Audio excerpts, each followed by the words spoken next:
یہ اس لیے ہوگا کہ جو نبی کی معرفت کہا گیا تھا وہ پورا ہو کہ سہون کی بیٹی سے کہو کہ دیکھ تیرا بادشاہ تیرے پاس آتا ہے، وہ حلیم ہے اور گدھے پر سوار، بلکہ لادو کے بچے پر۔ آئیے ہم اپنے ہمارے لیے آج کا پیغام کلام مقدس کے اس حصہ کو جو ورد کیا گیا، اس میں ہمارے لیے جو آج کا مضمون ہے وہ ہے مسیحی زندگی میں کھجوری اتوار کی اہمیت۔ جب ہم خداوند یسوع مسیح کی شاہانہ داخلے پر غور کرتے ہیں تو ہمیں یہ پیشن گوئیوں کی تکمیل نظر آتی ہے جو زکریا نبی کی کتاب کے 9 باب کی 9 آیت میں لکھا ہے، اے بنت صہیون تو نہایت شادماں ہو، اے دختر یروشلیم خوب للکار، کیونکہ دیکھ تیرا بادشاہ تیرے پاس آتا ہے۔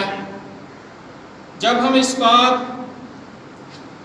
کو تاریخی پس منظر میں دیکھنے کی کوشش کرتے ہیں تو ہمیں پتہ چلتا ہے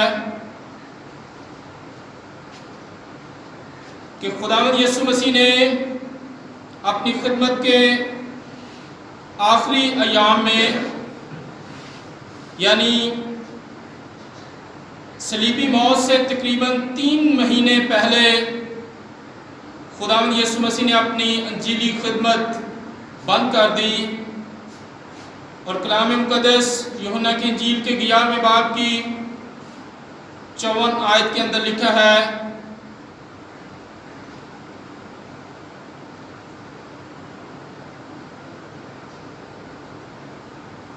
بس اس وقت سے یسوع یہودیہ میں اعلانیہ نہیں پھرا، بلکہ وہاں سے جنگل کے نزدیک کے علاقہ میں چلا گیا اور اپنے شاگردوں کے ساتھ وہیں رہنے لگا۔ کلام مقدس ہمیں بتاتا ہے کہ خداوند یسوع مسیح دریا یردن کے پاس صحرائی علاقے میں اپنے شاگردوں کے ہمراہ رہتے ہیں، جو اس وقت علاقہ غیر کہلاتا تھا۔ لیکن جب ہم مقدس یوحنا کی انجیل کو کھولتے ہیں، اس کے 12ویں باب کی پہلی آیت میں، تو ہمیں پتہ چلتا ہے کہ خداوند یسوع مسیح عید فصح سے 6 روز پہلے بیت عنیہ میں آئے۔ جب خداوند یسوع مسیح بیت عنیہ میں آئے تو وہ روز جمعے کا دن تقریباً 10 بجے کے قریب یسوع مسیح اپنے شاگردوں کے ہمراہ لازر کے گھر پہنچے، تو لازر، مریم اور مارتھا نے بڑی خوشی سے ان کا استقبال کیا اور خوشی سے جھوم اٹھے، اور رات کے پہر میں لوکا کی انجیل کو جب ہم پڑھتے ہیں 7ویں باب کی 37ویں آیت کو، تو کلام مقدس میں لکھا ہے کہ جب وہ کھانا کھانے بیٹھے تو دیکھو ایک بد چلن عورت جو اس شہر کی تھی پیچھے کھڑے ہو اس کے پاؤں پر عطر ڈالا اور آنسوؤں سے بھگونے لگی اور اپنے سر کے بالوں سے ان کو پونچھنے لگی۔ جب ہم 39ویں آیت کو پڑھتے ہیں تو شمعون یہ دیکھ کر اپنے جی میں کہنے لگا کہ اگر یہ شخص نبی ہوتا تو جانتا کہ جو اسے چھوتی ہے وہ کون ہے۔ خداوند یسوع مسیح نے اس کی طرف دیکھ کر کہا، اے شمعون دیکھ میں تیرے گھر میں آیا اور تو نے میرے پاؤں دھونے کو پانی نہ دیا، مگر اس نے میرے پاؤں آنسوؤں سے بھگو دیے اور اپنے بالوں سے پونچھے۔ یسوع مسیح نے اس وقت اعلان کیا کہ اس عورت کے جتنے گناہ ہیں وہ سب معاف ہوئے۔ جب ہم یوحنا کی انجیل کے 12ویں باب کی 12ویں آیت کو پڑھتے ہیں تو وہاں پہ ہمیں پتہ چلتا ہے کہ دوسرا دن جو ہے وہ اتوار کا یعنی آج کا دن بیت عنیہ میں خداوند یسوع مسیح رات لازر کے گھر میں رہے، اور جب صبح ہوئی تو خداوند یسوع مسیح نے اپنے شاگردوں کے ہمراہ یروشلم جانے کا فیصلہ کیا، اور وہ ہجوم جو یسوع کو دیکھنا چاہتا تھا وہ صبح سویرے ہی لازر کے گھر پہنچے تاکہ وہ لازر کو بھی دیکھیں جس کو خداوند یسوع مسیح نے مردوں میں سے زندہ کیا ہے، اور یسوع کو بھی دیکھیں۔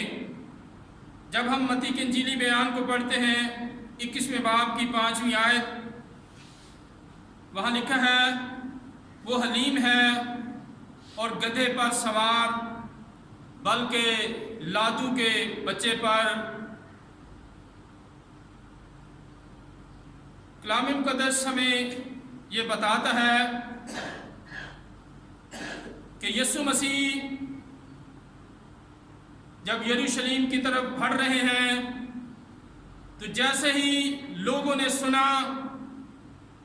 تو سارے شہر میں ہلچل پڑ گئی اور لوگ بھاگ کر یسوع کے استقبال کو نکلے۔ جلوس یسوع کے پیچھے پیچھے چلا آتا ہے اور استقبال کے لیے، جس میں فقی بھی ہیں، فریسی بھی ہیں اور سردار کاہن بھی ہیں، اور اس وقت کے علماء بھی ہیں جو یسوع کے استقبال کے لیے نکلتے ہیں۔ کلام مقدس ہمیں بتاتا ہے کہ لوگوں نے اپنے کپڑے راستے میں بچھائے اور اوروں نے درختوں سے ڈالیاں کاٹ کر راہ میں پھیلائیں۔ جب ہم دوسری سلاطین کے کتاب کے 9ویں باب کی 13ویں آیت کو پڑھتے ہیں تو کلام مقدس ہمیں یہ بیان کرتا ہے کہ جب یاہو کو بادشاہ ہونے کا اعلان ہوا تو سرداروں نے اپنے کپڑے اس کے پاؤں کے نیچے بچھائے۔ وہ لوگ اعلان کرتے ہیں کہ ہم تیرے غلام رہیں گے، ہم تیرے متی رہیں گے، ہم ہمیشہ تیری فرما برداری کرتے رہیں گے۔ کھجور کی ڈالیاں عید خیام کے موقع پر لوگ ہوشانہ کے نعرے بلند کرتے ہوئے یسوع کے استقبال کو نکلتے ہیں۔ ہوشانہ ہوشانہ مبارک ہے وہ جو خداوند کے نام سے آتا ہے۔ جب زبور نمبر 118 اس کی 25ویں اور 26ویں آیت کو ہم پڑھیں تو وہاں ہمیں پتہ چلتا ہے کہ ہوشانہ کا مطلب ہے ہمیں بچا، ہمیں نجات دے۔ جب ہم یوحنا کی انجیل کے 12ویں باب کی 13ویں آیت کو پڑھیں تو کھجور کی ڈالیاں لوگ اپنے ہاتھوں میں لے کر استقبال کرتے ہوئے نکلے ہیں اور پکار کر کہتے ہیں ہوشانہ وہ جو خداوند کے نام پر آتا ہے، اسرائیل کا بادشاہ۔ جب ہم پرانے عہد کو پڑھتے ہیں تو سیموئیل نبی کی کتاب کے اندر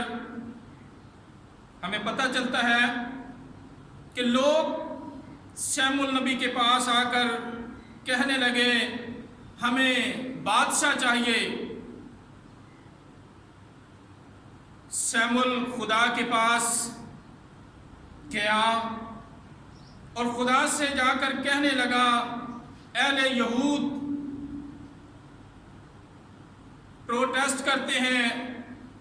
احتجاج کرتے ہیں کہ ہمیں بادشاہ چاہیے۔ خدا نے سیموئیل سے کہا کہ بنی اسرائیل سے کہہ کہ میں ان کا بادشاہ ہوں، میں ان کے آگے آگے چلتا ہوں اور یہ کبھی کوئی جنگ ہارے نہیں۔ اور ایک گیت بھی ہے کہ جنگ جنہ دی لڑدا یہوہ وہ جنگ کدی نہیں ہار دے۔ جب بنی اسرائیل چلتے ہیں تو قوموں کے دل پگھل جاتے ہیں، اس لیے ان سے کہہ دیں کہ میں ان کا بادشاہ ہوں۔ جب سیموئیل نے آ کر لوگوں سے کہا تو وہ لوگ کہنے لگے کہ ہمیں ایسا بادشاہ چاہیے جیسے غیر قوموں کے بادشاہ ہیں وہ نظر آتے ہیں، اسی طرح ہمیں وہ بادشاہ چاہیے جو دنیا کے سامنے نظر آئے۔ تو لوگ خدا کو اپنا بادشاہ کہنے سے انکار کرتے ہیں، جس میں اہل یہود شامل ہے۔ آج اسرائیل کا بادشاہ جو نظر آئے وہ ان کی آنکھوں کے سامنے گدھے پر سوار ہے، بلکہ لادو کے بچے پر۔ آج پوری قوم مل کر ایک جگہ جمع ہے جس میں علماء بھی ہیں، کاہن بھی ہیں، فقی بھی ہیں، فریسی بھی ہیں اور ساری حکومت وہاں موجود ہے۔ ایک وقت تھا کہ خدا خاموش ہو گیا، لیکن اب خاموش نہیں رہے گا۔ خداوند یسوع مسیح نے کہا کہ اگر یہ لوگ خاموش ہو جائیں گے تو پتھر بھی چلا اٹھیں گے۔ ساری یروشلم میں دھوم مچی ہوئی ہے اور سارے یروشلم میں بحث شروع ہو گئی ہے کہ ہم پوری دنیا سے اکٹھے ہو کر آئیں گے۔ یہودی ایک قوم بن جائے گی جو مذہبی طور پر، جو روحانی طور پر، جو سیاسی طور پر جن کا بول بالا ہوگا۔ تو جب ہم مکاشفہ کی کتاب کو پڑھتے ہیں تو وہاں پہ لکھا ہے 19ویں باب کی 16ویں آیت میں کہ وہ بادشاہ جس کے بارے میں لکھا ہے کہ اس شخص کی پوشاک اور ران پر یہ نام لکھا ہوا ہے، بادشاہوں کا بادشاہ